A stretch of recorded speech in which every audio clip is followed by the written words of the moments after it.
Donc bien sûr, la marseillologie n'est pas confinée aux controverses scientifiques.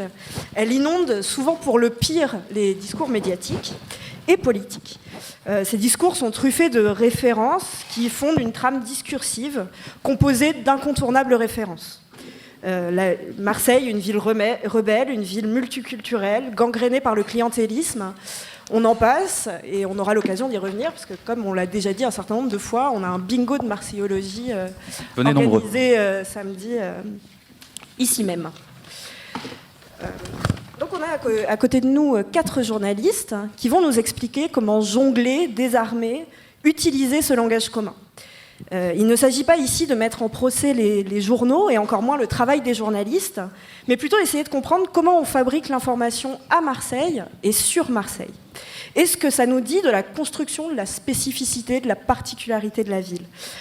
On veut parler avec nos invités des contraintes auxquelles ils sont confrontés, comment s'impose ou pas, comment est-ce que s'impose à eux l'organisation du travail, des contraintes de marché. Voilà, qu'est-ce que ça a comme effet sur leur production journalistique. Donc on a avec nous, alors on avait fait par ordre journalistique, et là ça change tout mon plan parce qu'ils ne sont plus dans l'ordre journalistique. Donc Jean-Marie Le Forestier, journaliste à Mars Actu, donc d'un site en reconstruction, dont on espère qu'il nous donnera quelques nouvelles au passage. À côté de lui, Louise Fessard, journaliste à Mediapart, qui suit les affaires marseillaises et à qui la rédaction de Mediapart a marseillologiquement confié les questions de police et de justice. À côté d'elle, Jean-Laurent Casselli, journaliste à Slate et auteur du merveilleux manuel de survie à Marseille. Je dis merveilleux parce qu'on est cité dedans, du coup on est très fiers. De survie à Marseille. Et il me manque Stéphanie Arounian, journaliste freelance ou pigiste au choix, qui travaille entre autres pour l'Incomparable chez Albert, mais aussi pour Libération, et qui enseigne à l'école de journalisme de Marseille. Et on espère qu'elle pourra nous dire quelques mots de ces questions-là. Ah oui, une dernière chose. On aurait bien aimé en fait qu'un représentant de la Provence soit là ce soir. On les avait invités. Malheureusement, ça n'a pas été possible. Mais on sait que lors d'une prochaine occasion, ils seront là. Voilà. Je te donne mes notes. Oui, alors la première question peut-être, je ne sais pas qui veut répondre, c'est un peu ouvert. Certains d'entre vous sont d'ici, d'autres pas tellement. Est-ce que vous pourriez nous raconter, de manière très concrète, votre entrée sur le terrain marseillais ? Qu'est-ce qui vous a surpris ? Quels obstacles avez-vous rencontrés ? Qu'est-ce qu'on gagne à être d'ici ou à être d'ailleurs dans son travail journalistique ?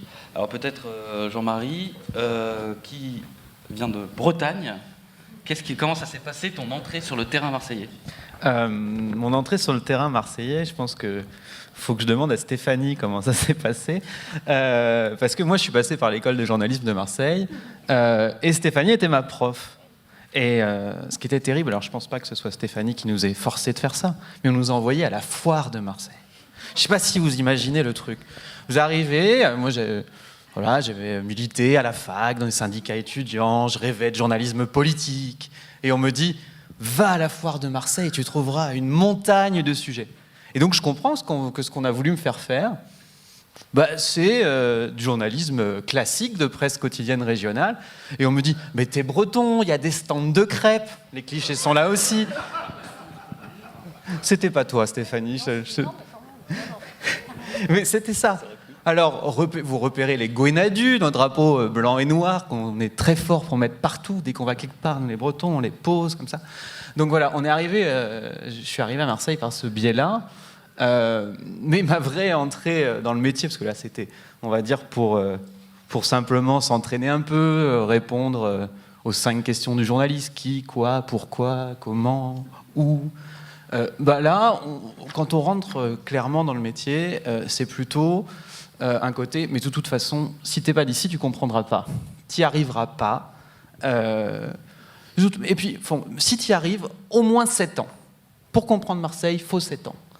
Alors, c'est dit parfois avec mépris, c'est dit parfois avec un peu de paternalisme, etc. Mais ce qui est marqué derrière, c'est de dire, de toute façon, on n'est pas comme les autres. On n'est pas comme nous, on n'est pas comme toi. Toi, tu viens d'un pays à peu près normal, la Bretagne, ça a l'air sympa. Les gens font ce qu'on leur dit, etc. C'est un peu les Allemands de tout à l'heure, voilà. Et voilà, on nous explique ça. Et puis au final, quand on travaille, clairement, on se rend compte qu'on est face à des gens normaux à qui on pose des questions, qui répondent honnêtement, pas honnêtement, qu'on peut confronter avec d'autres. Et on fait la même chose que ce qu'on faisait avant, ailleurs. Voilà. Louise, peut-être une anecdote d'entrée sur le... Ouais, je crois qu'un des premiers reportages que j'ai fait en fait en arrivant à Marseille et aussi comme jeune journaliste parce que je commençais en fait c'était en septembre ou en août 2008 et ma rédaction donc Mediapart me demande de faire un reportage sur les effets de la crise. Bon, il y avait eu Lehman Brothers, etc. Les effets de la crise financière à Marseille. Est-ce que ça se ressent, etc. Et en fait, les premiers trucs qu'on m'a répondu à Marseille, on m'a dit « mais ma pauvre, ça fait 30 ans qu'on est en crise, donc ça va être un peu compliqué ». Donc effectivement, le premier reportage a été très compliqué, d'autant que c'était un peu tôt quand même pour qu'il y ait la réaction en chaîne de 2008, etc. Donc j'ai essayé d'aller traîner du côté du boulevard du Prado, parce que j'avais repéré qu'il y avait des banques là-bas, essayer de discuter avec les employés. Mais franchement, c'était pas forcément un bon souvenir, ce papier-là. Sinon, en fait, on se retrouve avec les mêmes défis quand on arrive sur Marseille que sur n'importe quel terrain qu'on ne connaît pas. Enfin, moi, je m'occupe aussi des questions de police au niveau national. C'est un monde que je ne connaissais pas du tout. Ça prend du temps. On se retrouve aussi face à beaucoup de clichés, à des clichés qui sont aussi entretenus par les acteurs de terrain, parce que, par exemple, pour la police, c'est important pour eux d'avoir cette culture du secret, parce que ça leur permet de garder aussi une image de toute puissance, qui, à partir du moment où on décrypte leurs moyens d'action et leur monde s'effondre un peu, et qu'à Marseille, il y a aussi... je pense que c'est aussi l'image, les clichés sont aussi entretenus par les Marseillais. Je pense par exemple aux politiques, etc., qui jouent beaucoup là-dessus.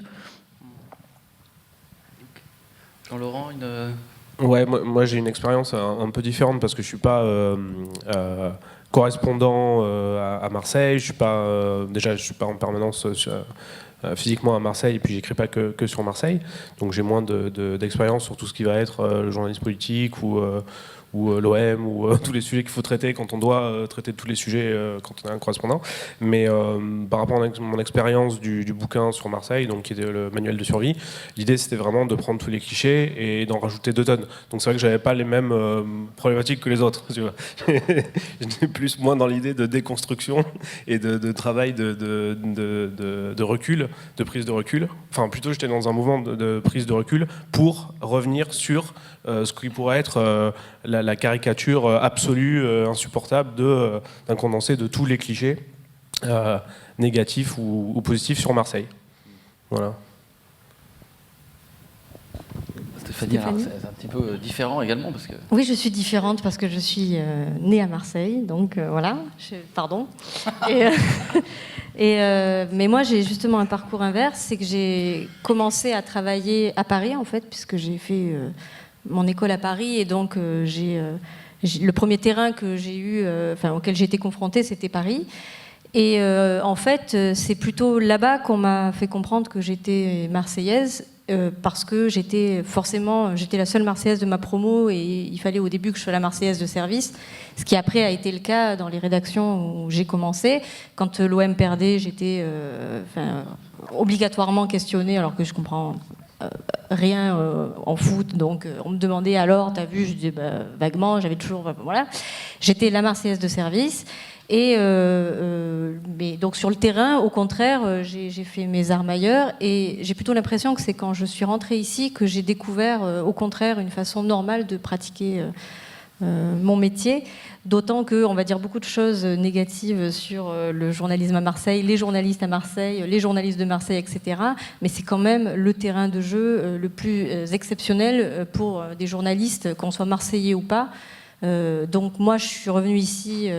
Déjà, il faisait un peu plus beau, et en plus, je me retrouvais avec une galerie de sujets à pouvoir traiter qui était infinie. Mais je me suis jamais, en tout cas, à ce moment-là du moins, quand j'ai commencé, Je me suis pas considérée comme une Marseillaise qui devait traiter du coup de la matière marseillaise. Et pour répondre à Monsieur Le Forestier, moi, au contraire, je trouve que, même si c'est pas le sujet n'est pas de moi, mais sans vouloir, voilà, mais je trouve au contraire qu'il n'y a pas de petit terrain et que la foire de Marseille peut, si on y prend un peu de temps, être une mine de sujets totalement décalés, ce qui est le propos notamment de chez Albert, qui est le collectif de journalistes auquel j'appartiens avec d'éminents confrères qui sont dans la salle. Et où justement on essaye de s'emparer de matières pas forcément glamour ou paillettes, ou qui ne sont pas les matières en tout cas qu'on imaginerait que des journalistes marseillais puissent traiter, pour en faire un terrain de jeu journalistique passionnant. Tu ne me contrediras pas, Jean-Marie. Et voilà, donc je ne pense pas qu'en tout cas t'envoyer à la foire était une mauvaise idée pour faire tes armes. Après c'est vrai que ça fait un peu, si on ne prend que la surface, ça fait un peu cliché, je te l'accorde. Donc on peut cocher la case dans le bingo, machin. Ouais. C'est vrai qu'on avait oublié Foire de Marseille, c'est bon, la prochaine fois. Alors certains d'entre vous travaillent dans des rédactions nationales, parisiennes pourrait-on dire. Est-ce que vous pourriez nous raconter les échanges au sein de vos rédactions, voir les arbitrages sur le choix des sujets, les angles, dans quelle mesure la variable Marseille ou la variable marseillologique peut rentrer en jeu, dans le titrage, dans les sujets choisis, dans des sujets à éviter peut-être, des précautions particulières ?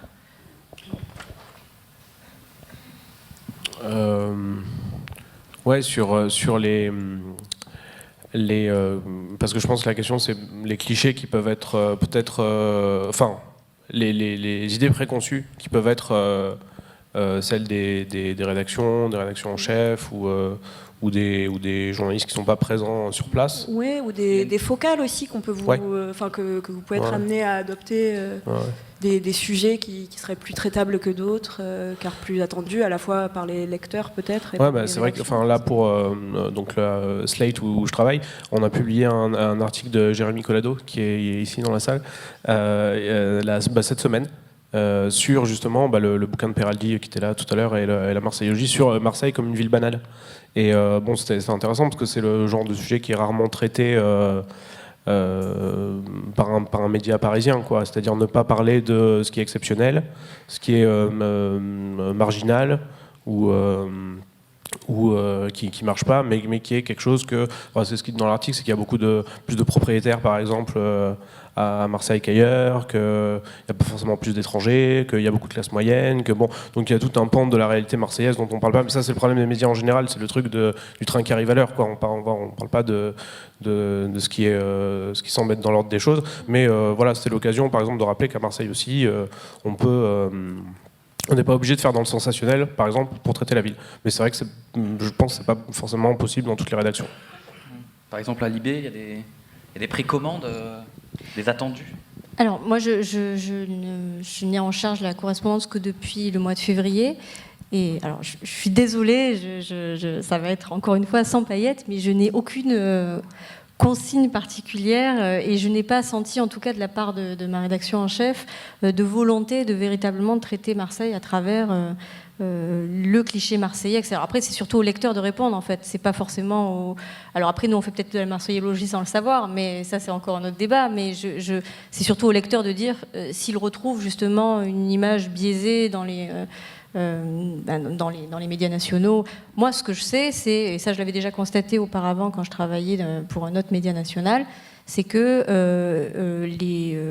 Paris est très très friande de sujets sur Marseille, mais quels que soient les sujets, c'est-à-dire que ce soit bien, mal, pour en dire du bien, effectivement les journalistes c'est plutôt des gens qui parlent des trains qui n'arrivent pas à l'heure, donc c'est pas spécifique à Marseille, mais moi c'est sûr que à côté des correspondants de Bordeaux, de Toulouse ou même de Lyon, je suis 10 fois plus sollicitée parce que la ville fascine, mais c'est pas parce qu'elle fascine que forcément on va me demander de parler uniquement par exemple des règlements de compte. Il y en a eu un ce week-end, j'ai même pas téléphoné à la rédaction pour dire qu'il avait lieu, parce que justement, qu'en dire de plus si ce n'est qu'il y a eu un règlement de compte, il n'y avait pas de plus-value journalistique qui pouvait être apportée pour un média national. Donc il ne faut pas non plus caricaturer et vouloir être plus marseillologue que les Marseillais. Il n'y a pas de fantasme, il n'y a pas de volonté des rédactions parisiennes de du moins en presse écrite, après on peut parler de la télé, mais de vouloir parler de Marseille comme soit de la terre de Pagnol, soit de clientélisme, de règlement de compte. Parce qu'on pensait, j'avais assisté à un débat organisé par la revue 21 en présence de Philippe Pujol, donc ex-La Marseillaise, maintenant Info 7, qui est Albert Londres, et Olivier Bertrand, donc ex-correspondant de Libération, et ils disaient tous les deux qu'il y avait une demande du stéréotype, je ne sais pas, mais en tout cas du sulfureux marseillais, qui était exprimé non pas seulement éventuellement par les rédactions, mais aussi et surtout par le lectorat. Le lectorat aussi à Marseille. Je ne sais pas comment le mesurer, évidemment, mais je ne sais pas, Louise ou Stéphanie, ce que vous pensez de cette... Est-ce qu'il y a une demande, Jean-Marie aussi peut-être tu peux répondre, une attente du public, du lectorat, d'un certain nombre d'objets marseillologiques? Je sais pas si c'est dans ce sens-là ou dans le sens que ça peut être plus facile en fait à Marseille justement. Enfin, c'est ce dont parlait André Donzel tout à l'heure, en parlant de ville modale, d'illustrer un tas de choses qui traversent la société française, qui sont pas spécifiques à Marseille, mais qui sont peut-être plus visibles parce que exacerbées à Marseille. Enfin, c'est peut-être une idée reçue aussi de ce côté-là, mais du coup, peut-être que les demandes de ma rédaction, ça va être plus dans ce sens-là, où par exemple, on va, je sais pas, là, évidemment, je vais parler du procès de la Castellane parce que je suis en train de le couvrir, mais par exemple sur les trafics de stupes, la Castellane visuellement, c'est facilement représentable, etc. Enfin, et du coup, comme on a l'impression qu'il y a des choses qui sont exacerbées au niveau de Marseille, mais qui permettent de parler de la société française dans son ensemble, quoi, au niveau de plusieurs problèmes. Moi, je sais que dans les rubriques que je traite, comme je m'occupe de la police, spontanément, je vais faire plus de sujets là-dessus, ce qui est peut-être un peu cliché aussi.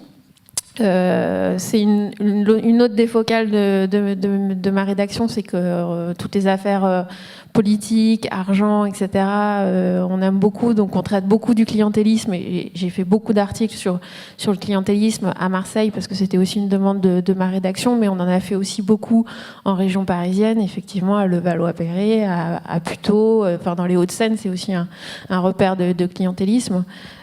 Donc je pense pas que ce soit plus, qu'on ait fait plus à Marseille qu'ailleurs.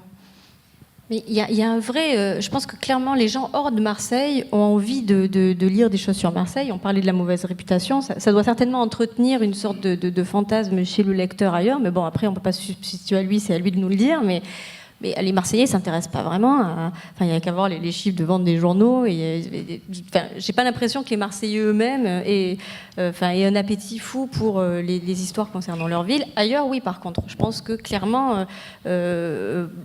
proposer des sujets sur ce qui se passe à Marseille, mais c'est ce que disait Louise. En fait, ce qui se passe ici, c'est souvent ce qui se passe partout ailleurs, sauf que nous, on a la chance d'avoir à peu près toutes les thématiques à pouvoir traiter.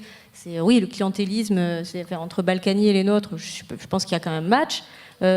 Sur les problèmes footballistiques et autres thématiques que je ne connais pas du tout, je pense également qu'avec en plus l'arrivée des Qataris au PSG, il y a de quoi aussi traiter ailleurs. Mais nous, ici, on a tout. On a du foot, on a effectivement des politiques qui ne manquent pas de talent, du moins pour les journalistes. On a une situation économique qui, mais à l'image de toute la France, est plutôt, là aussi, plutôt morose. Donc nous, on a tout. Et effectivement, les rédactions, comme Louise, nous demandent plutôt des éclairages locaux, en fait, sur des problématiques nationales. Moi, j'ai traité les migrants, beaucoup du FN. Mais bon, c'est pas tordre le bras à la réalité que de dire que le FN doit être traité à Marseille. Donc bon, voilà. Mais c'est pas. Je pense qu'il faut sortir du fantasme aussi des rédacteurs en chef qui, derrière leur bureau, se disent ah ben voilà, encore un bon règlement de compte, on va pouvoir vendre du journal en parlant de Marseille de cette façon-là. Je pense que ça, pour le coup, c'est pas vrai. En tout cas, peut-être pas dans la presse papier, mais c'est vrai qu'il y a le triptyque. Voilà, parlant des critiquons les télés, c'est bien, comme il n'y en a pas en plus, on va pouvoir. Alors, voilà, c'est tout ça, la faute de BFM, bien entendu. Mais ceci dit, c'est peut-être aussi plus un problème d'éditorialiste. Comme ici, vous avez réuni un panel de bons journalistes de terrain. la question de la distorsion par rapport à la réalité se pose moins. Mais c'est vrai qu'on voit, prenons la télé, on en a déjà parlé, un plateau télé qui dans la journée doit faire son sujet sur Marseille. Bon bah voilà, la personne qui va venir, a priori elle va pas prendre le TGV, quoi. Donc ça va être un journaliste parisien. Qui va nous parler de ce qui ne va pas à Marseille et tout, ce qui déconne, ou un éditorialiste de la presse écrite qui va prendre sa plume en disant il y en a marre, ce bordel marseillais. Il y a une vieille tradition là-dessus, c'est pas nouveau, mais c'est vrai que c'est peut-être aussi le type de travail journalistique, du type de travail journalistique dépend le type de discours qu'on va retrouver. On avait une question sur la cité phocéenne, je crois. Ah oui. Oui, alors la cité phocéenne, on en parle...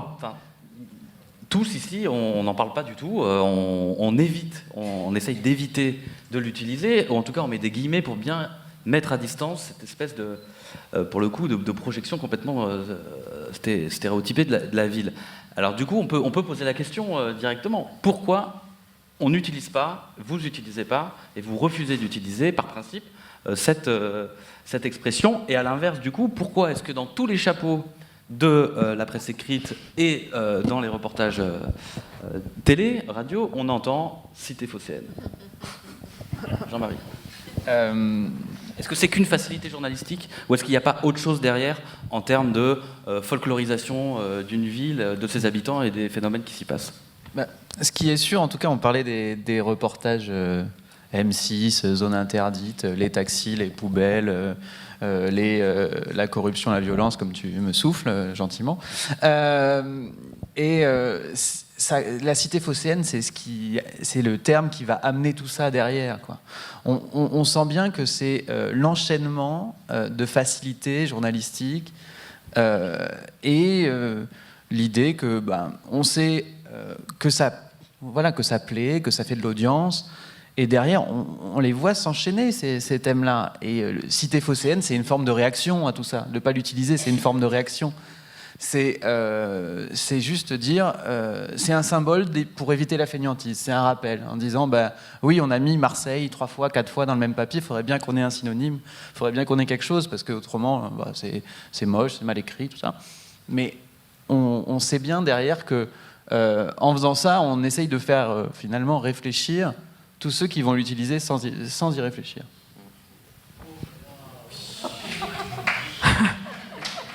Bon voilà, chacun son argument. Il y a peut-être d'autres... Nous, on fait déjà des phrases et des articles beaucoup trop longs, donc on essaye de raccourcir. Il n'y a pas d'interdit sur la cité phocéenne à Mediapart. Il n'y a pas d'injonction à l'utiliser dans les chapeaux. Si, je me souviens de l'avoir déjà effacé sur l'article d'un collègue. Ah mais tu l'effaces aussi, donc. Oui, je l'ai prévenu, mais je l'ai effacé. Et je sais pas, c'était pas par réflexe, parce que c'est vrai, pour moi, effectivement, ça charrie un tas de représentations derrière qui me déplaisent. Alors dans Slate, par contre, il y a eu un billet écrit par un collègue de la Nouvelle Société Savante en Marseillologie, et dans le chapeau, imposé par la rédaction de Slate, il y avait cité phocéenne. Et ça lui a coûté très cher en gastron. Ouais. Parce que du coup, on paye des gastons quand c'est utilisé dans les médias. C'était quel article ? C'était l'article de Fabien Pécaud sur Valence et le modèle touristique, le contre-modèle touristique. Ouais, c'est une erreur. Ça arrive. Non, c'est marrant parce qu'à Slate, pour le coup, il y a une règle éditoriale qui est, au-delà de la cité phocéenne, de ne pas employer d'images, d'expressions imagées, tu vois, du style, on ne dit pas épée de Damoclès, par exemple, c'est interdit. Voilà. Sauf s'il y a une épée de Damoclès dans l'article, mais ça arrive rarement.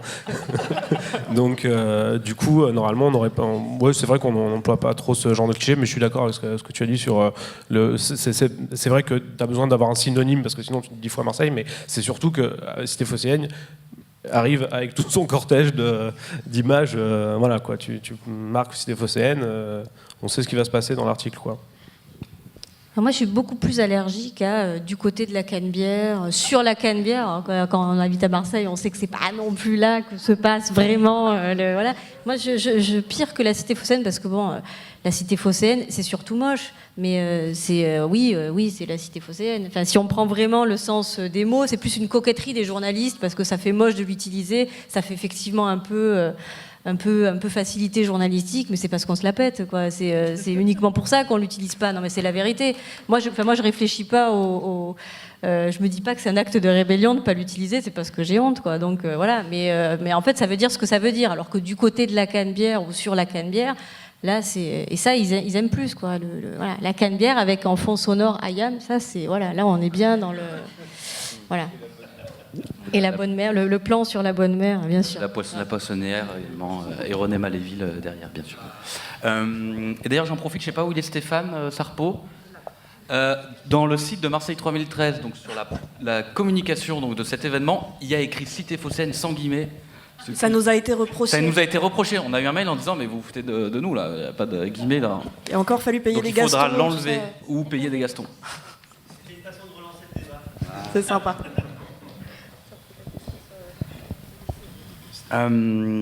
Oui, on n'a pas parlé directement, peut-être plus sérieusement, de clientélisme et des affaires.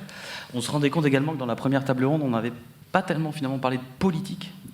Alors du coup, comment on aborde en tant que journaliste, comment on enquête, comment on écrit sur les affaires, comment éviter, en travaillant sur les affaires, le biais du folklore justement qu'on vient d'évoquer, parce que c'est vrai que finalement sur ces affaires de clientélisme, autant on entend parler et on peut lire des papiers sur les pistons, le clientélisme, voilà, des petits arrangements, des subventions aux associations, autant finalement, et c'est pas un reproche, hein, mais on lit peu d'enquêtes et de travail journalistique un peu fouillé sur la proximité des élus avec les milieux d'affaires ou avec le BTP, alors que ça fait partie aussi d'un climat d'affaires qui peut exister. Alors comment ça se passe sur ces deux pans ?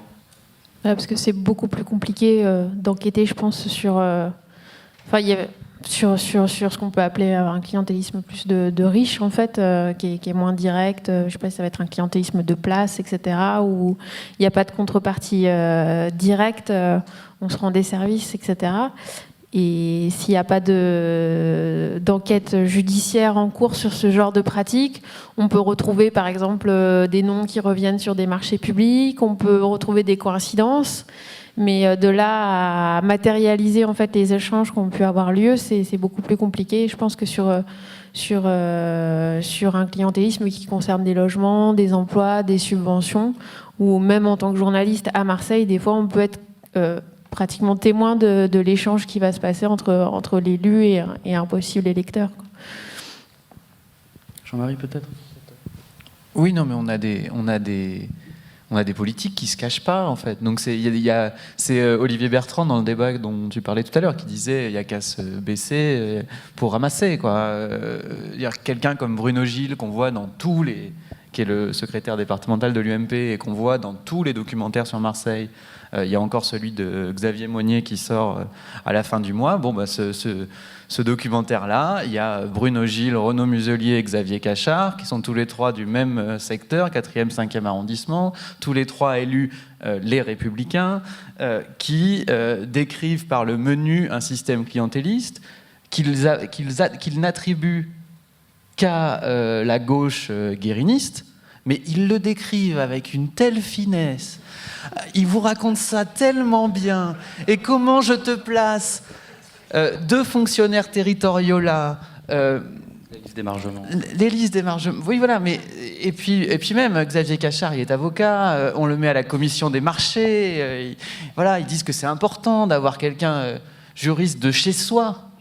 Enfin, voilà, tout se passe comme ça. Et à la fin, on se dit, mais ils sont rudement forts quand même. Enfin, pour connaître ça aussi bien. Bon, voilà, il y a des gens comme ça qui sont très à l'aise pour raconter ça. Et puis au-delà de ça, si on veut prendre de l'autre côté de l'échiquier, quelqu'un comme Samia Ghali va assumer largement, mais comme une politique sociale, une politique de gauche, le fait de distribuer tous ces emplois par quart d'emploi.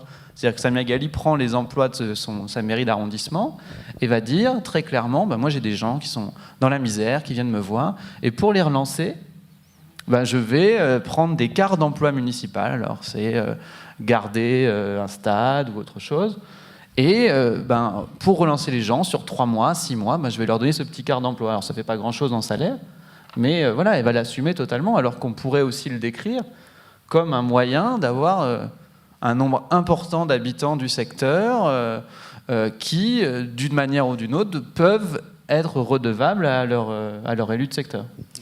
Mais sur cette question-là, justement des pratiques politiques locales, ce que disait Louise, dans la difficulté aussi qu'on a, nous, de prendre à un moment donné du recul pour justement, comme tu dis, c'est droite, c'est gauche, et justement, d'où tout cela vient, comment est-ce que tout cela se construit. Je ne suis pas sûre que dans la pratique quotidienne, en fait, on arrive à avoir une vision suffisamment fine d'ensemble.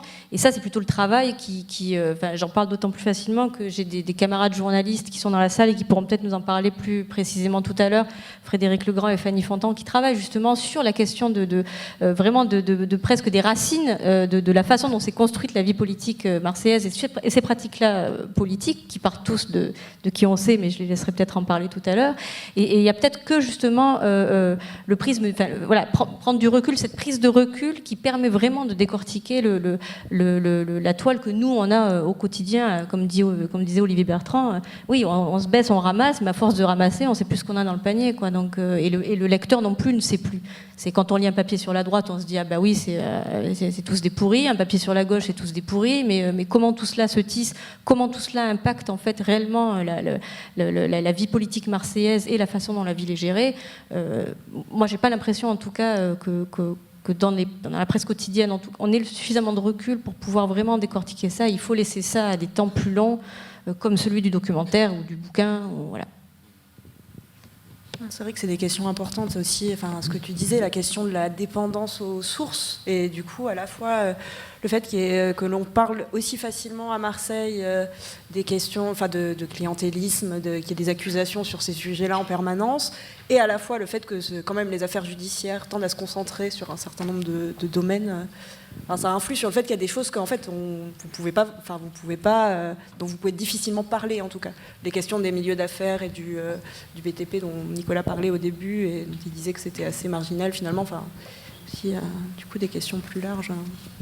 On peut peut-être prendre un peu de temps pour parler de Mars Actu et de justement, comme tu disais, prendre le temps de l'enquête, de formats plus longs. C'est peut-être aussi l'objet de la refondation du site. Où on en est alors ?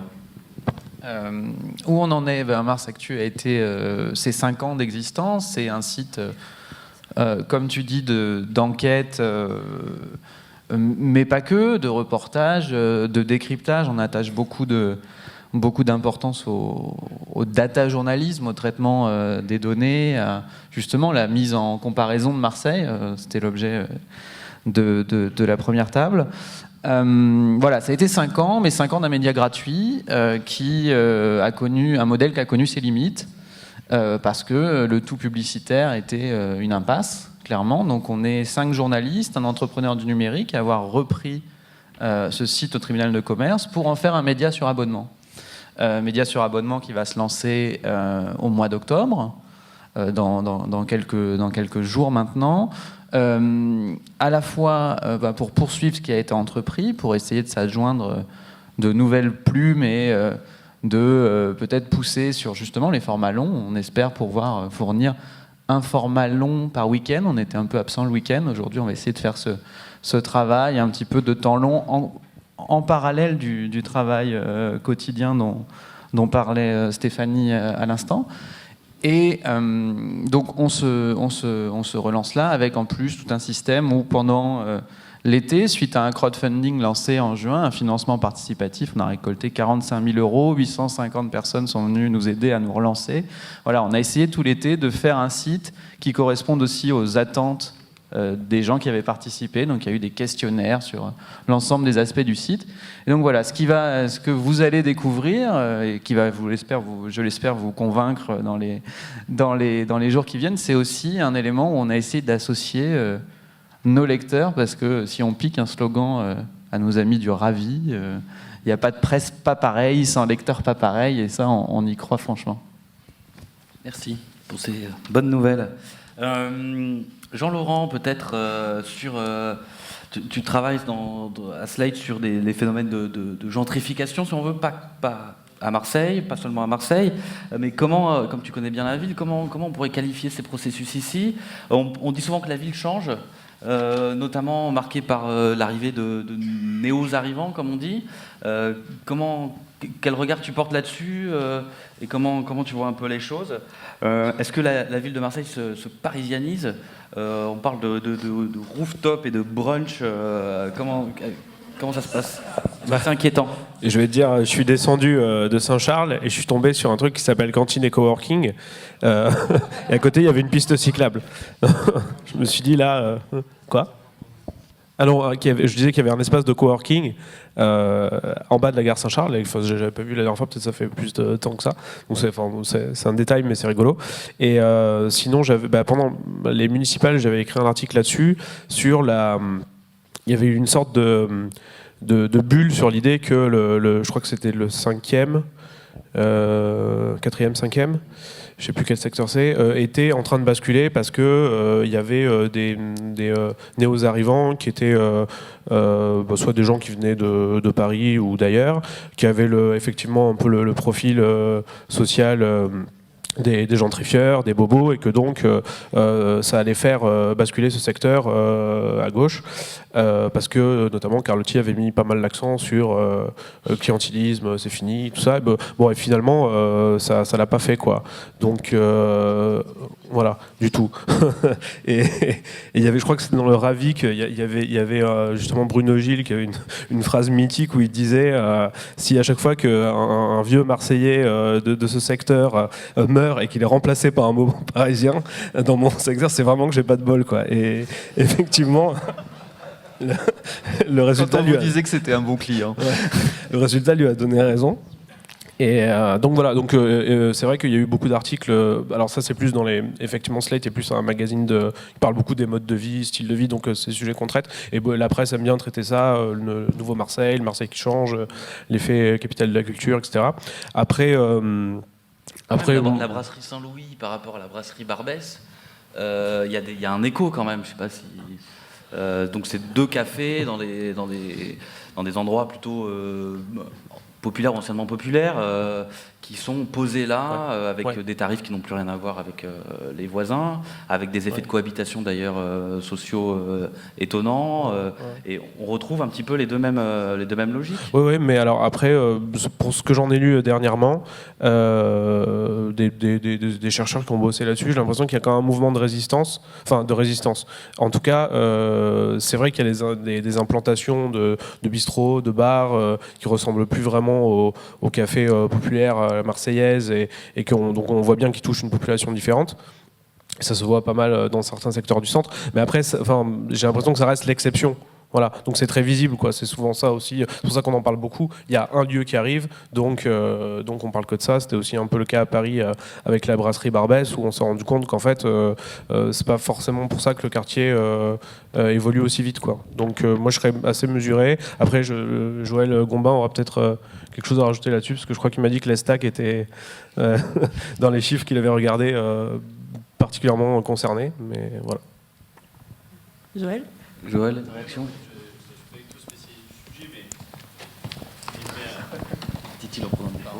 Je ne suis pas du tout spécialiste du sujet, mais j'avais fait partie de ceux qui s'y étaient intéressés au moment des dernières municipales, et j'avais écrit avant les municipales que effectivement Menucci et Carlotti faisaient une énorme erreur d'analyse en tablant sur la gentrification supposée du centre, parce qu'en fait le point aveugle de ce raisonnement, c'est qu'il y a beaucoup de néo-marseillais qui viennent s'installer, il y en a aussi beaucoup qui partent. Et en fait, on ne regarde jamais les flux sortants, on regarde que les flux entrants. Et quand on regarde les flux sortants, on s'aperçoit qu'on est face à des gens qui viennent s'installer quelques années, qui repartent aussitôt. Grosso modo, quand ils ont des enfants, ils vont acheter une maison en dehors de Marseille. Et en plus, effectivement, la gentrification n'a pas forcément lieu là où on pense qu'elle a lieu. Le 16e arrondissement, par exemple, a effectivement connu des flux d'une intensité plus forte que ceux des 4e et 5e arrondissements. Mais un autre élément à garder en tête, c'est que les temporalités électorales ne sont pas les mêmes que les temporalités des déménagements. Et que les gens ne s'inscrivent pas toujours sur les listes électorales dès lors qu'ils s'installent. Et même que lorsqu'ils sont inscrits sur les listes électorales, ils ne votent pas forcément. Et or, Marseille, on ne peut pas comprendre, je pense, je parle sous le contrôle de César, mais je pense qu'on ne peut pas comprendre le fonctionnement politique de Marseille si on ne prend pas en compte le fait que c'est un fonctionnement politique qui repose sur des tout petits nombres. En fait, les élus sont élus par des tout petits nombres d'électeurs, et donc il est relativement facile de fidéliser, et qu'à l'inverse, tout le fonctionnement politique de la ville, y compris la loi PLM, etc., fait que pour des nouveaux entrants sur le marché électoral, il y a très peu d'incitation à participer. Donc je pense que c'est comme ça qu'on peut lire les dernières municipales, où finalement il ne s'est rien passé, alors que tout le monde disait la ville va basculer, etc., il ne s'est rien passé, mais ça se comprend assez facilement par ces éléments-là. Césarée, peut-être une réaction sur cette histoire parce que la question, c'est aussi celle du changement, c'est ce qu'on disait un petit peu, le changement, l'inertie, les évolutions à la fois politiques, mais également sociodémographiques. Quel est le regard qu'on pourrait porter là-dessus ? Effectivement, comme disait Joël à l'instant, les dernières élections municipales montrent globalement une continuité électorale assez forte, un peu sur les mêmes quartiers, en sachant qu'il y a une donnée quand même qui augmente par contre systématiquement, c'est l'abstention. Et ça, c'est un débat ouvert, si vous voulez, en sciences sociales. On peut, c'est pas du tout fermé, mais est-ce que ça favorise ou pas cette montée de l'abstention, les réseaux de clientèle, par exemple? Ça, c'est une vraie question.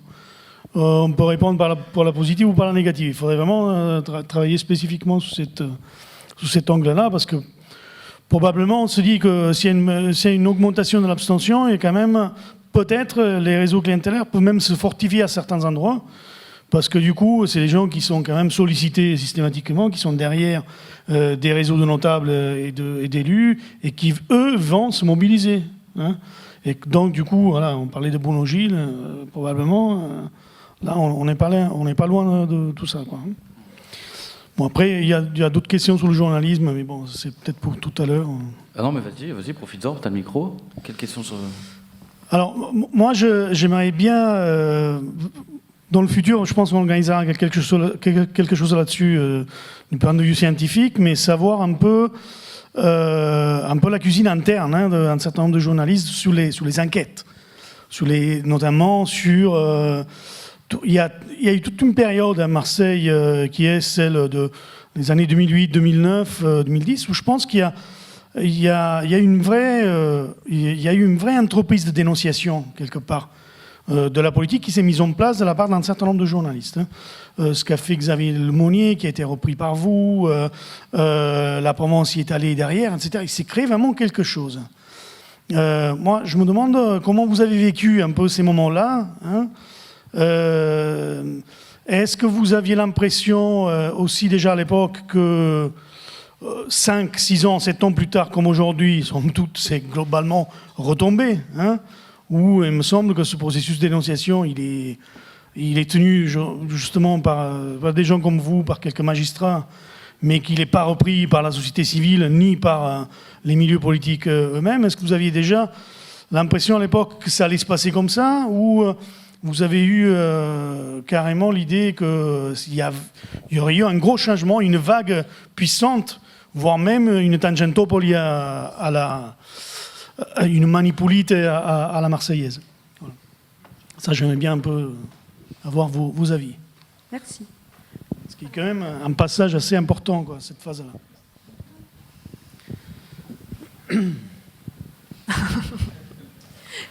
Je sais pas exactement, parce que moi j'arrivais à Marseille à ce moment-là, donc j'ai pas connu la ville auparavant. Ce qui est sûr, c'est que, mais là-dessus, Marseille n'est pas non plus spécifique. Le temps judiciaire n'est pas du tout le même que le temps journalistique ou le temps du citoyen. Quand on voit aussi des affaires à Paris avec les Tibéri, par exemple, qui ont pris des dizaines d'années. Si vous voulez parler, par exemple, des affaires judiciaires, de l'affaire Guérini, où on voit que l'instruction a commencé en 2008 et et où un seul procès sur les 3 informations judiciaires a eu lieu. Effectivement, d'un point de vue citoyen et même pour les personnes qui sont mises en examen, pour tout ce qu'on pouvait attendre d'éclaircissement de la vie publique, c'est assez décevant. Oui. Juste sur le constat, on pourrait aussi dire que ça n'a pas concerné que les politiques, ça a concerné quelque chose de plus large. Je veux dire, la critique de Force ouvrière, par exemple, aussi a été dans ces années-là beaucoup plus forte. L'émergence aussi, je discutais avec un responsable syndical de la FSU, qui est un des concurrents de Force ouvrière à la ville et à la communauté urbaine, qui disait, mais c'est les premières années où on a eu la parole dans la Provence, en disant, ils pouvaient citer un à un les journalistes qui, petit à petit, basculaient dans le fait de dire, il n'y a pas qu'un seul syndicat à la ville, mais il y en a plusieurs, et peut-être qu'ils ont même un avis, et peut-être qu'ils peuvent même dire des choses de temps en temps. Alors, 2010, il y a eu des grèves importantes aussi, donc on pourrait aussi dire que ça a joué, mais voilà, il y a beaucoup de domaines qui ont été impactés, pas seulement la politique. Après, l'affaire Guérini, il n'y en a pas tous les 36, des affaires qui embrassent comme ça le monde syndical, le monde politique, le grand banditisme, les grandes multinationales de l'eau, du BTP, etc. Ça n'arrive pas tous les 4 matins. Alors après, on avait la question de est-ce que ça a créé une forme d'espoir ou est-ce qu'on s'attendait à quelque chose d'autre. Forcément, en écrivant ça, à un moment donné, il y a une forme d'espoir qui a un impact. Louise a fait plus de révélations que Mars Actu sur ce dossier-là, avec Mediapart. Mais oui, on s'attend forcément à ce qu'à un moment donné, il y ait des citoyens qui s'en emparent. Ça n'a pas été le cas. Je crois qu'il y a encore peu de temps, Anticor, et c'était 50 adhérents dans les Bouches-du-Rhône. Voilà, enfin, on peut regarder ça, l'échec de Carlotti et Menucci dont tu parlais, c'est aussi l'échec de faire une campagne sur ça, y compris aux primaires socialistes, ça n'a pas suffi, ça ne suffisait pas comme discours. Une campagne qui s'est axée, on a quand même eu 30 000 personnes qui allaient voter, un tout petit nombre avec théoriquement des gens plus informés que la moyenne, plus éduqués, etc. Et on voit bien que ça se finit par, au premier tour, des minibus, et pas que chez Samia Ghali, des minibus qui vont chercher des électeurs pour les amener par 15 dans des bureaux de vote. Donc c'est quand même la définition du fait que ça n'a pas eu d'impact réel sur la vie locale. Ouais, ce que j'ai vu chez certains électeurs aux dernières municipales, c'était un désenchantement très très clair par rapport à la politique, mais qui n'allait pas jusqu'à remettre, enfin en fait qui critiquait le clientélisme et la façon de fonctionner des élus, mais dans le sens que ce qu'on entendait, c'était pour les dernières élections, j'avais rendu service à tel élu, j'avais été coller des affiches, etc. Et finalement, j'ai rien eu, c'est un tel qui a eu le poste, etc. Donc ça n'allait pas jusqu'à demander un renversement du système. C'était juste, eux ont été favorisés, pas moi, c'est pas normal, et donc cette fois-ci, je n'irai pas voter. Donc là, on se dit que le message n'a pas été jusqu'au bout, quoi. Je crois qu'il y a une question.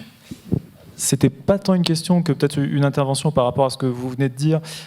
D'abord sur la question que posait Cesare des rapports des médias. Alors moi j'étais pas à la Provence ni à France 3 à l'époque, mais il faut quand même rappeler que dans les médias qualifiés, ou perçus comme étant dominants, y compris par les interlocuteurs de terrain, c'est-à-dire que quand vous faites une conférence de presse, que la Provence et France 3 arrivent une demi-heure en retard, on va tous attendre, les interlocuteurs attendront tous la Provence et France 3 parce qu'il faut parler aux médias dominants, même s'ils sont beaucoup moins écoutés que tous les autres qui sont dans la salle. Mais malgré tout, ces médias dominants-là, avec toutes les complexités qu'ils peuvent avoir de rapport avec les autorités et particulièrement les collectivités locales, ils n'ont pas été absents de ces combats-là. Je pense notamment à des journalistes comme Denis Trocero, Luc Leroux, Fred Guilledou à la Provence, qui ont sorti beaucoup de choses. Je pense à France 3, à Jean-François Georgetti, qui a été le premier à rendre public les écoutes sur lesquelles les frères Guérini disent eux-mêmes qu'ils sont sur écoute et qu'il y a des problèmes. Alors ils sont tellement cons qu'ils savent qu'ils sont sur écoute, mais enfin ils le disent quand même. Donc ça en dit beaucoup sur notre personnel politique. Mais enfin, Alors effectivement, depuis quelques temps, notamment à la Provence, c'est beaucoup plus difficile suite au rachat par Bernard Tapie. Donc ça, effectivement, Fred Guidou a été un peu mis à l'écart. Ça fait l'objet d'ailleurs d'une intervention de Mars Actu au dernier vœu de Jean-Noël Guérini, à juste titre. Donc effectivement, mais malgré tout, même ces médias dominants-là ont quand même été offensifs sur ces affaires. Après, la deuxième mise en perspective que je voulais faire, c'est que moi, je me rappelle, étant jeune diplômé de l'école de journalisme de Marseille, revenant dans ce qui était devenu ma ville en 2004, dans les premiers mois de travail ici, je connaissais encore personne. On avait des gens qui déboulaient dans notre bureau, qui nous disaient, vous savez, j'ai des dossiers sur Guérini, je peux vous les donner. On disait, bah, nous, mais donnez-les nous, il n'y a pas de problème. Parce qu'effectivement, tout le monde nous dit, ouais, Guérini, il est pourri, machin, il achète des voix. Tout le monde nous le disait. Donc visiblement, c'était un secret de polichinelle, tout le monde le savait. Alors, quand les affaires ont commencé à sortir au niveau judiciaire, on pouvait légitimement, nous, journalistes, se dire, à un moment, le public, maintenant, qui sait ça comme nous depuis des années, mais sans pouvoir le prouver, maintenant que la justice commence à mettre les doigts dedans, eh ben, ça va être le moment où ils vont appuyer sur un bouton et se mobiliser électoralement. Et là, je rejoins tout à fait ce que disait Louise, ça n'a jamais eu lieu. Pourquoi ? Parce qu'il y a effectivement, comme le souligne Cesare, une augmentation de l'abstention qui est incroyable vu la situation sociale, politique, économique de cette ville, et en plus, un rapport aux politiques qui s'est figé dans un rapport complètement clientéliste. Et donc, comme effectivement la ressource, ça c'est André Donzel et Pierre Godard qui pourra mieux en parler que moi, mais comme la ressource publique à distribuer, eh ben, elle devient de plus en plus réduite, eh ben, fatalement les gens satisfaits de ce que leur donnent les politiques, il y en a de moins en moins.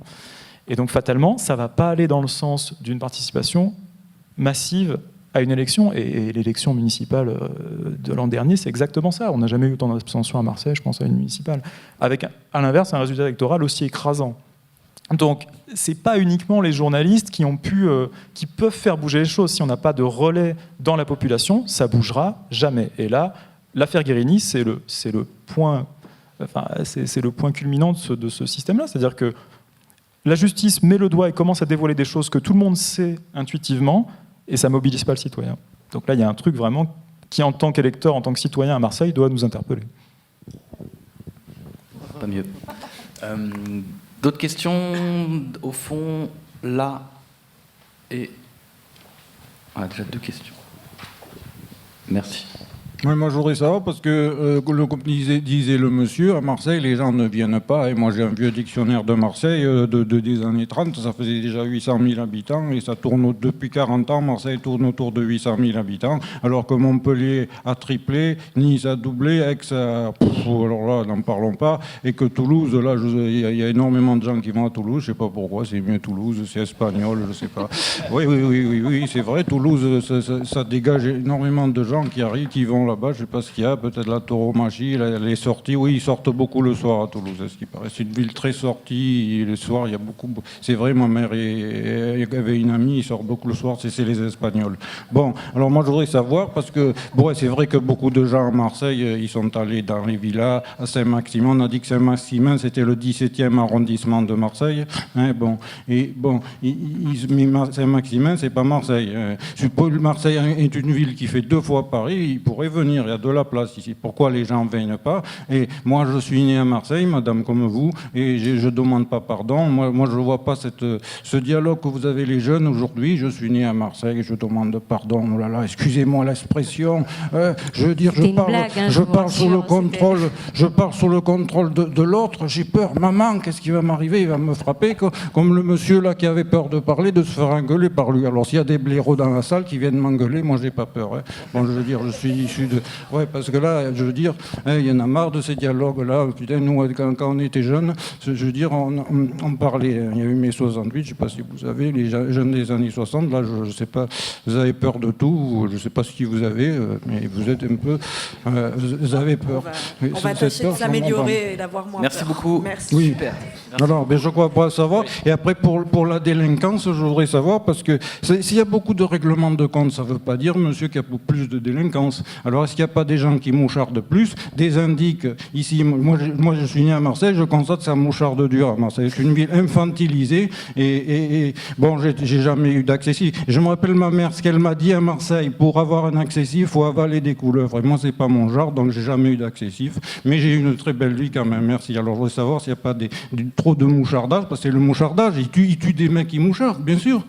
Pourquoi ils mouchardent ici comme ça à Marseille? Je sais, moi, je suis né à Marseille. C'est une ville de petits mouchards. genre d'infantilisateur et maniaco-répressif, je dis bien. Parce que ces petits jeunes, il faut arrêter d'arrêter les trafiquants de drogue, il faut emmerder les prostituées. Hein. C'est clair? Bon. Merci.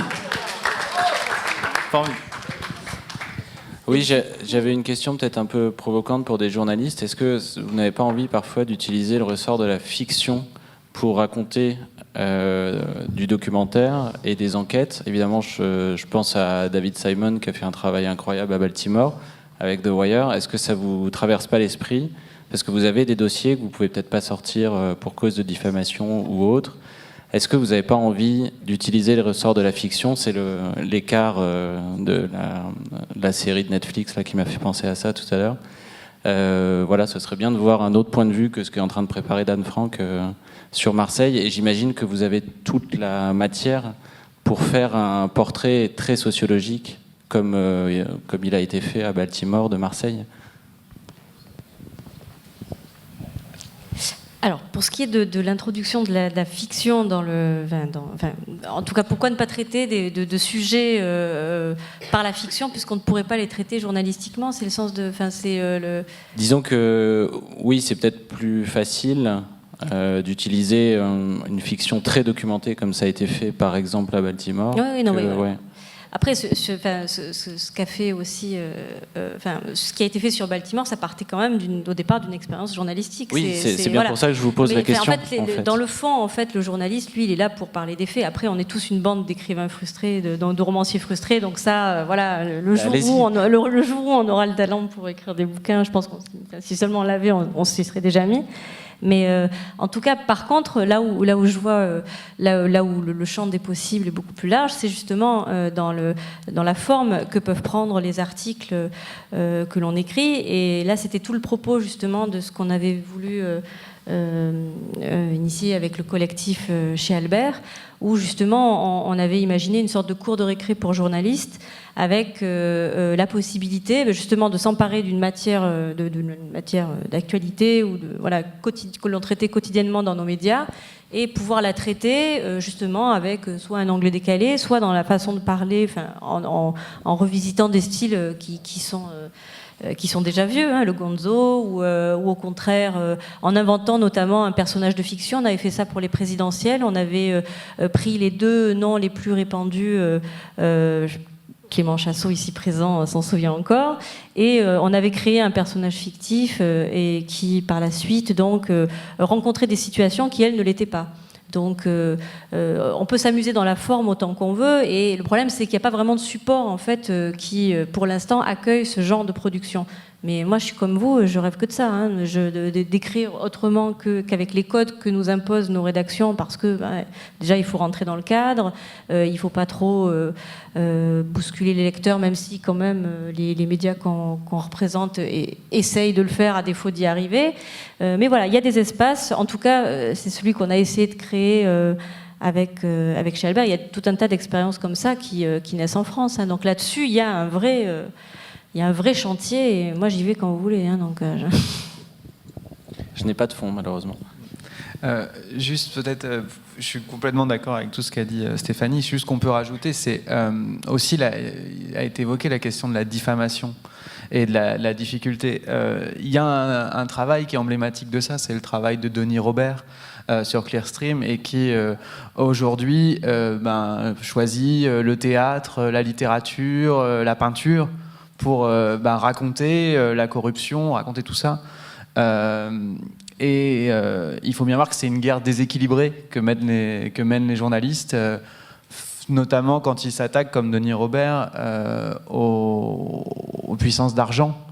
Les services de communication, les services juridiques sont hyper importants, hyper bien formés, et il y a un vrai travail. Denis Robert, je ne sais plus, il a compté, mais c'était 30 ou 40 procédures en même temps qu'il avait sur le dos, avec à chaque fois un staff de communicants et d'avocats, et avec son éditeur, ils se sont battus, mais c'était compliqué. Enfin, donc voilà, il y a aussi ça, et forcément, dans le recours à la fiction, il y a aussi un échappatoire pour pouvoir continuer à dire certaines choses.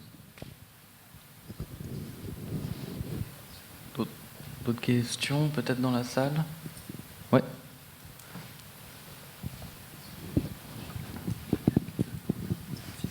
Oui, j'avais une question. L'un d'entre vous a dit tout à l'heure que, en gros, les Marseillais s'intéressaient pas trop à l'information sur Marseille. En gros, Marseille n'avait pas envie forcément de lire des choses sur Marseille, sur les affaires de Marseille. Est-ce que ça peut expliquer un peu, je sais pas, l'état de la presse à Marseille n'est pas forcément très, très bon, entre Marseillaise, Le Ravi, voilà, par exemple LCM qui maintenant a moins en moins d'employés. Je me souviens, pendant les municipales, il y avait un magazine qui était sorti, Bon Baiser de Marseille, qui a duré 3 mois. Est-ce que, voilà... Alors, par exemple, je prends l'exemple, je viens de près de Lyon, et à Lyon, il y a des magazines comme Lyon Capital, le Mac de Lyon, qui ont su s'imposer. Et voilà. Est-ce que ça peut être lié à ça? Et j'avais une autre question que je retrouve. Voilà. Je crois qu'à l'époque, il y a 3-4 ans, il y a eu un site, je ne sais plus, c'était News of Marseille, qui était, on a dit que c'était un peu les amis de Guérini qui essayaient de... C'était financé par Alexandre Guérini, qui était l'actionnaire de News of Marseille. D'accord. Et ouais, à l'époque, on a dit voilà, c'était pour un peu essayer de contrer Mars Actu, qui n'était pas très gentil avec Guérini. Et voilà. Ça a super bien marché. Voilà, ça n'a pas forcément, voilà, ça n'a pas eu très, ça n'a pas marché très longtemps. Enfin, ça n'a pas marché, mais voilà, c'est encore un autre exemple de presse marseillaise qui ne marche pas trop. Donc, est-ce que ça peut être expliqué par le fait, voilà, que les Marseillais ne s'intéressent pas forcément à tout ça? Alors, la fragilité du paysage médiatique marseillais, qui veut s'y coller, c'est pas facile. C'était juste la précision par rapport à ce que vous dites. Moi, c'était plutôt le constat justement de la situation gravissime de la quasi-totalité des titres qui me faisait penser que les Marseillais ne s'intéressaient pas à leur actualité. C'était plutôt ce fait-là qui... Après, là, pour le coup, sur la situation, je pense que c'est peut-être plutôt Jean-Marie qui l'a vécu de plein fouet avec Mars Actu, donc qui peut... Non, juste dire que si nous on se relance, c'est qu'on croit au fait que sur ce territoire, Marseille, et ce territoire qu'on pourrait qualifier de métropolitain, il y a les 5-6 000 abonnés qui peuvent faire vivre un média indépendant sur abonnement ici, qui parle d'ici aux gens d'ici. Enfin, c'est, il n'y a pas de fatalité au fait qu'à Marseille, Libé se vende peu, Le Monde itou, que Mediapart ait moins d'abonnés sur les Bouches-du-Rhône en pourcentage que dans les autres départements. Enfin, il n'y a pas de... On ne sait pas, on n'a pas de système de localisation de nos abonnés. C'est ce que nous ont dit tes chefs. Ah ben, on me cache des choses alors. Bon. Mais voilà, non, en tout cas, on essaye, on y croit. Et puis, c'est une question de relation. Moi, je reste persuadé que pour avoir des abonnés, c'est une question de relation de confiance. Il faut que, pour que les gens s'abonnent, il faut qu'ils croient à ce qu'on fait, qu'ils croient qu'on le fait honnêtement, que ce qu'on fait, c'est pour eux et pas pour tel ou tel annonceur. Voilà, c'est ça le défi qu'il faut relever, c'est de créer quelque chose où l'abonné ou les abonnés se sentent un petit peu propriétaires de leur journal. Et si on ne peut pas le faire au sens propre, au moins au sens figuré. Je voulais peut-être rajouter quelque chose en tant qu'ancien éditeur du magazine V Marseille qui a duré durant l'année 2013 et simplement donné des données au niveau des chiffres de vente. On m'avait dit avant de lancer V Marseille que Marseille lisait comme une ville de 50 000 habitants. Voilà, c'est grosso modo c'est Arles, quoi. Et en fait, ça s'est un peu vérifié avec nos chiffres de vente à V Marseille sur les chiffres de vente, à part le premier numéro où on avait eu le 13h de TF1 où on a vendu 5000 exemplaires. On était plus sur les suivants, autour de 2000 exemplaires pour une ville de 800 000 habitants, avec une proposition qui cassait pas la baraque, mais qui pouvait intéresser quand même un certain nombre de lecteurs. Donc c'est vrai que Marseille lit peu, mais en même temps je partage l'enthousiasme de Jean-Marie sur le fait qu'on peut créer quand même une proposition qui attire plus de gens, qui fédère plus que les simples lecteurs de presse. V Marseille qui hébergeait également des tribunes de la De la martiologie. La première prise de parole de la martiologie a été dans le magazine V Marseille de juillet-août 2013. Tout à fait. Quelques questions supplémentaires et puis on va éventuellement s'arrêter là. Je crois que là, Fanny, et puis en bas également monsieur qui attend depuis un moment.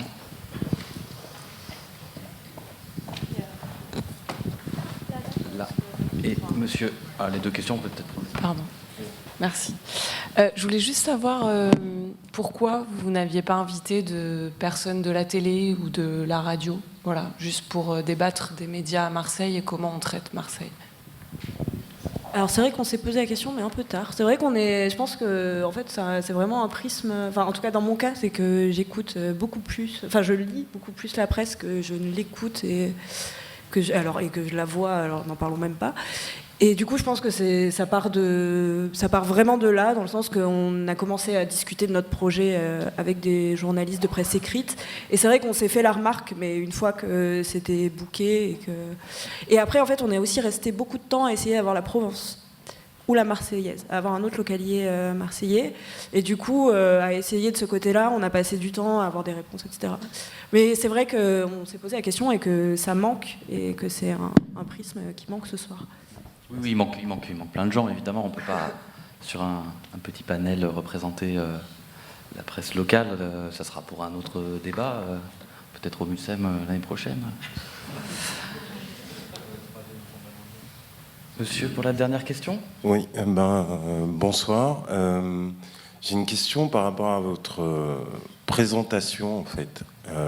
Vous êtes journalistes, tous, et en même temps, moi, j'ai l'impression que la société, elle a complètement changé, quoi.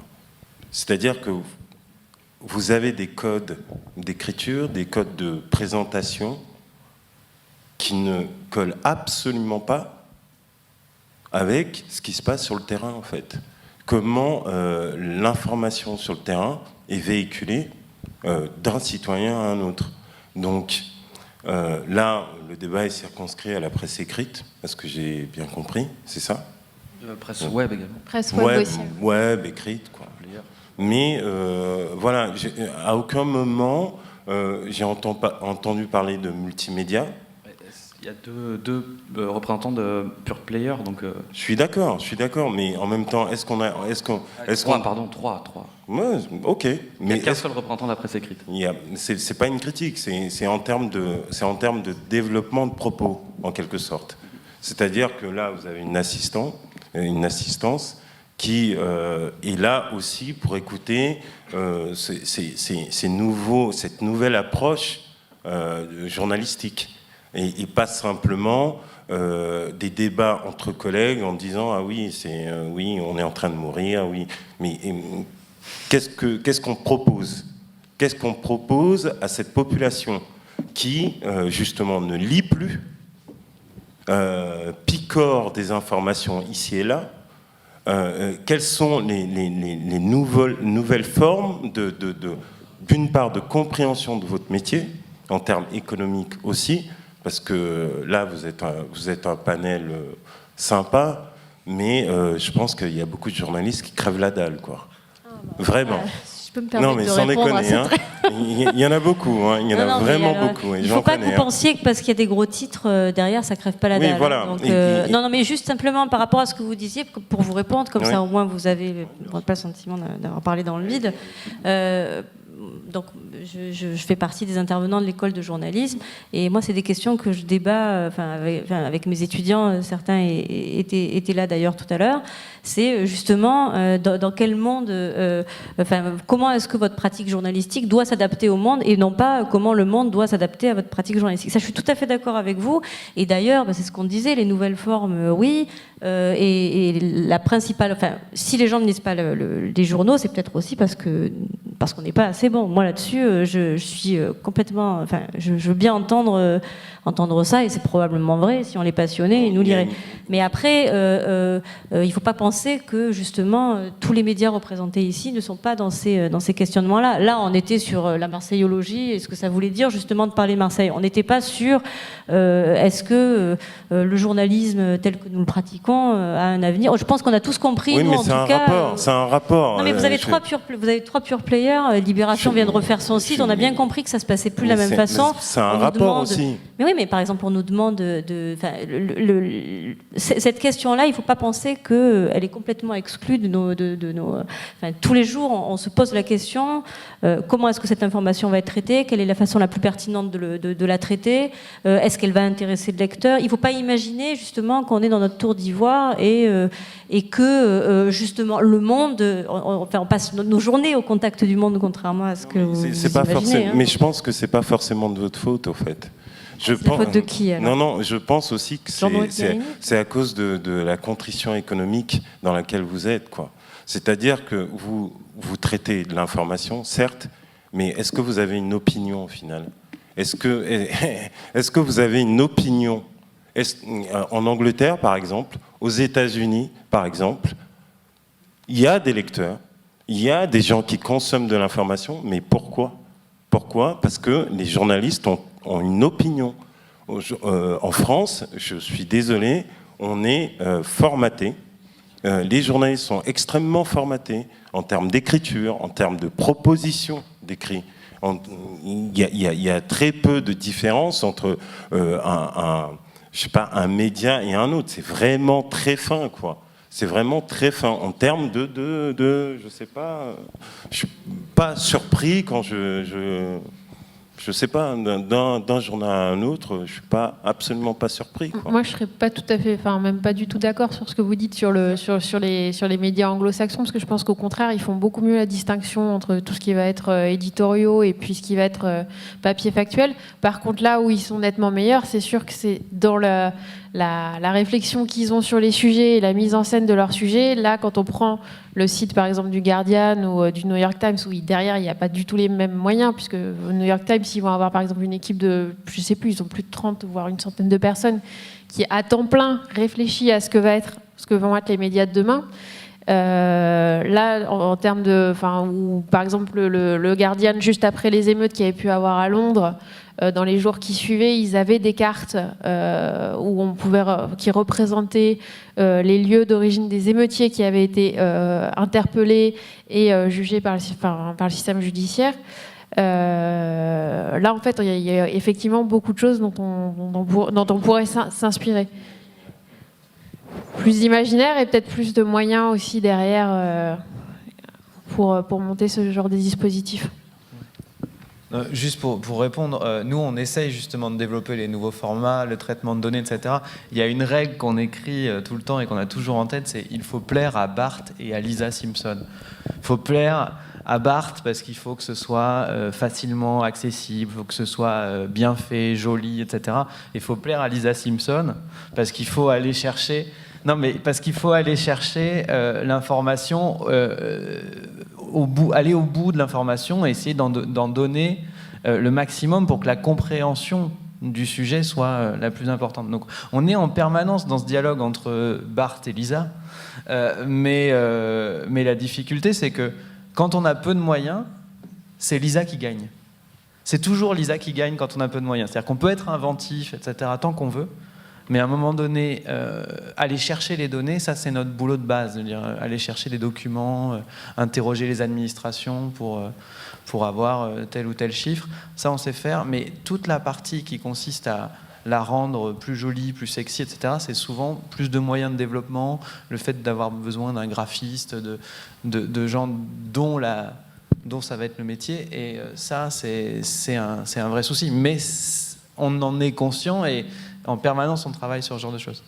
Mais est-ce qu'il ne faut pas juste modifier la structure d'un journal, quoi? C'est-à-dire qu'aujourd'hui, au niveau de la société, est-ce qu'il n'y a pas de l'éducation aux médias à faire? Est-ce qu'il n'y a pas des associations pérennes à faire avec l'éducation nationale, par exemple? Parce que vous êtes jeune. Il y a des gens du Ravi derrière qui travaillent beaucoup sur cette. Et pas seulement. Est-ce que c'est pas des formes plus intelligibles que le journaliste à la papa? Ça marche plus. Jean-Laurent, une dernière réaction? Ouais, enfin, c'est pas sûr. Et puis on va effectivement. Ouais, bah, sans parler du journalisme à Marseille, mais ouais, de manière très générale en France, c'est vrai que enfin, moi je pense que le problème, c'est plus qu'il y a trop d'opinions et pas assez de faits, quoi. Contrairement à ce que vous disiez, même s'il y a des bonnes opinions dans les médias étrangers. Non, ça n'empêche pas, mais voilà, on peut avoir les deux. Le problème en France, c'est que de plus en plus, on a surtout des opinions qui veulent se faire passer pour des faits. Enfin, c'est aussi le problème. Et juste, oui, c'est sur le profil des journalistes ou des gens qui écrivent dans les médias. C'est vrai que, comme pour les politiques et l'ensemble de l'élite française, elles ressemblent de moins en moins au reste de la population. Et ça, c'est un problème, c'est clair. Voilà. Et le fait d'avoir un média web n'y change rien, quoi. Plutôt que du papier. Enfin, je veux dire, voilà, c'est pas parce que les médias, les techniques changent, les formats changent que ça change. Donc ça, c'est un problème plus profond. Je suis d'accord. Voilà. Merci beaucoup. On poursuivra ces débats, je pense, à d'autres occasions. Merci beaucoup à tous. Merci d'être venus. Merci à nos invités.